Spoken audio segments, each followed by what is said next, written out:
우리에게 주시는 하나님의 말씀은 창세기 26장과 27장 두 장 말씀입니다. 창세기 26장은 성경 전체에서 이삭을 주인공으로 한 유일한 장입니다.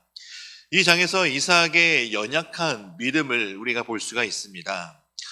가나안 땅에서 머물던 이삭이 가나안 땅에 흉년이 들자 그 흉년이 들었다는 말씀으로 26장이 시작되는데, 이 흉년은 아마도 생존을 위협할 정도로 매우 극심했던 것으로 보입니다. 그래서 이삭은 약속의 땅이었던 가나안을 등지고 아버지 아브라함이 했던 대로 가족들을 데리고 애굽으로 향하기로 마음을 먹고 또 실행하였습니다. 이 행동은 가나안을 기업으로 주시겠다고 약속하신 하나님의 뜻을 저버리는 행동이기도 했습니다. 비록 그 땅이 척박하고 생존의 위협을 받게 되었다 하더라도 그곳에서 주신 하나님의 약속을 믿으며 그 약속을 이루실 하나님을 의지하며 그곳에서 인내해야 했지만, 믿음이 부족했던 이삭은 약속의 땅을 결국엔 버리고 애굽으로 이주를 하게 됩니다. 그리고 잠시 그랄 땅에 머물게 되었을 때 하나님은 애굽으로 내려가지 않을 것을 명령하셨고 또 그랄 땅에 머물게 되었습니다. 결국 흉년을 피해 약속의 땅을 등지고 떠나 그랄 땅에 거주하였던 이삭에게는 처참한 현실을 맞이하게 됩니다. 우리 7절 말씀을 함께 읽겠습니다. 그곳 사람들이 그의 아내에 대하여 물으매 그가 말하기를 그는 내 누이라 하였으니 리브가는 보기에 아리따움으로 그곳 백성이 리브가로 말미암아 자기를 죽일까 하여 그는 내 아내라 하기를 두려워함이었더라. 아멘. 바로 아버지 아브라함과 같은 실수를 하게 되는 모습을 보게 됩니다. 앞서 봤던 12장과 20장에서 아브라함이 자신의 아내 사라를 누이라고 했던 그런 실수를 똑같이 아들인 이삭 역시 자신의 생명의 위협을 느껴서 자신의 양심과 아내 리브가마저 위험에 빠뜨리게 되는 현실이 벌어지게 되는 것을 보게 됩니다.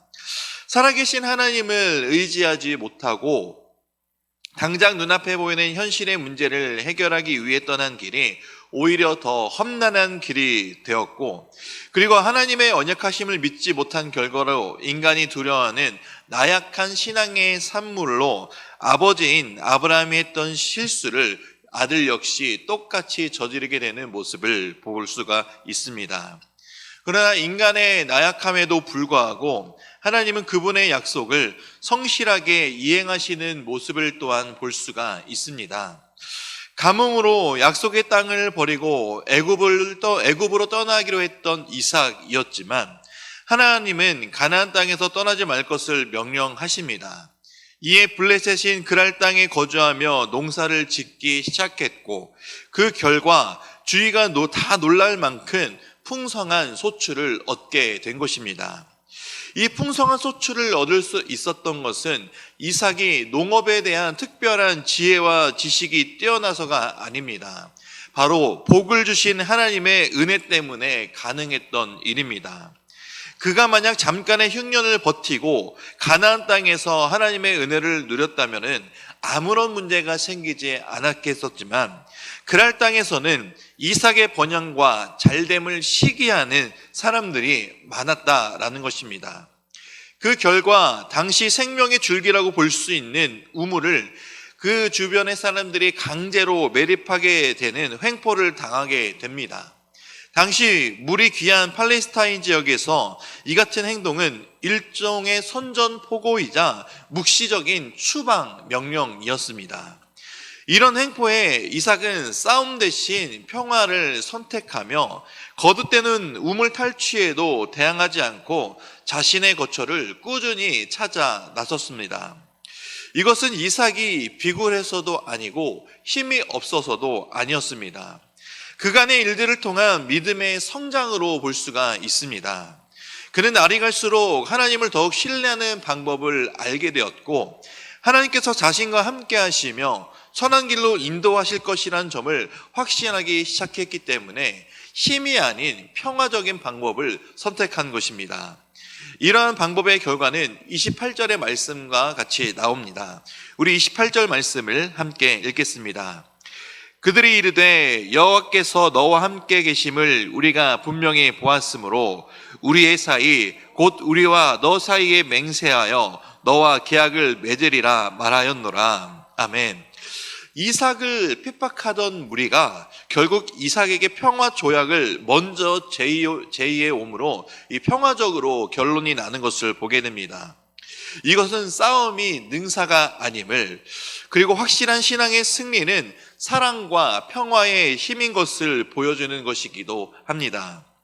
우리도 이것을 보며 기억해야 됩니다. 하나님을 믿으며 하나님을 의지하며 살아갈 때 세상의 부조리한 그리고 불합리한 일이 우리를 어렵게 할 수도 있습니다. 그러나 분명한 것은 세상과 타협하지 않고 맞서서 불화와 불의를 조성하기보다 살아계시고 우리를 인도하시는 하나님을 향한 소망을 품고, 그리고 그 소망으로 하나님만 의지하는 삶을 살아가는 것으로 우리는 궁극적인 승리를 쟁취할 수 있다는 것을 믿으시기 바랍니다. 평화로 오신 주님이 우리에게 평화를 주신 것처럼 우리 역시 세상에 평화를 전해야 될 의무가 있습니다. 27장입니다. 많은 사람들 중에 목적이 훌륭하다라고 생각한다면은 그 목적을 이루기 위해 수단이나 과정상의 결점은 괜찮다라고 생각하는 사람들이 있습니다. 이것은 비단 세상 사람들만 그런 것이 아니라 성도들 가운데도 있다라는 것이죠. 이것은 신앙의 주체가 아닌 신앙의 주체가 하나님이 아닌 자기 자신이라 생각하는 착각에서 시작된 것이기도 합니다. 27장에서는 리브가도 자신이 편애하는 야곱이 장자권 탈취를 위해서 하나님과 인간을 동시에 속이는 위선극을 벌이기로 결심했고 실행하는 모습을 보게 됩니다. 사실 맏아들에서는 장자의 명분을 경홀히 여기므로 이 언약을 이어나갈 장자로서 부적절한 모습을 이미 보았습니다. 그리고 하나님께서는 야곱의 장자의 명분을 획득하셨음을 이미 태중에서부터 큰 자가 어린 자를 섬기리라 예고하신 바 있었기 때문에 리브가의 행동은 인간적으로 볼 때는 용기 있고 현명한 것이라도 할 수 있습니다. 그러나 나이가 많아 육신적으로나 영적으로 매우 약해져 있는 이삭을 의도적으로 기만한 것과 하나님을 끝까지 신뢰하지 못한 방법을 쓴 것이기도 합니다. 결국 인간의 불의한 방법이라 볼 수 있죠.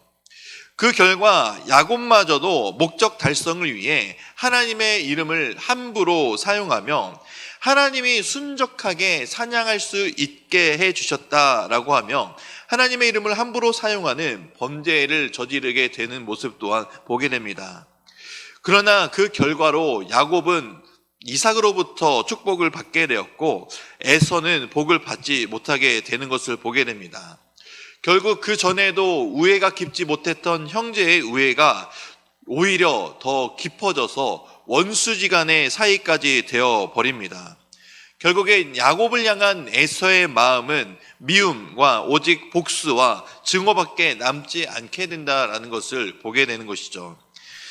인간의 방법으로 실행된 기간 동안 그래도 하나님은 여전히 그분의 성실하심을 그리고 약속하심을 이행하시는 하나님을 또한 우리가 보게 됩니다. 간사한 야곱을 합당한 도구로 만드시기 위해 연단하시고 채찍질하기 시작하시는 하나님의 섭리와 일하심을 보게 됩니다. 인간의 뜻과 하나님의 계획은 완전하게 다릅니다.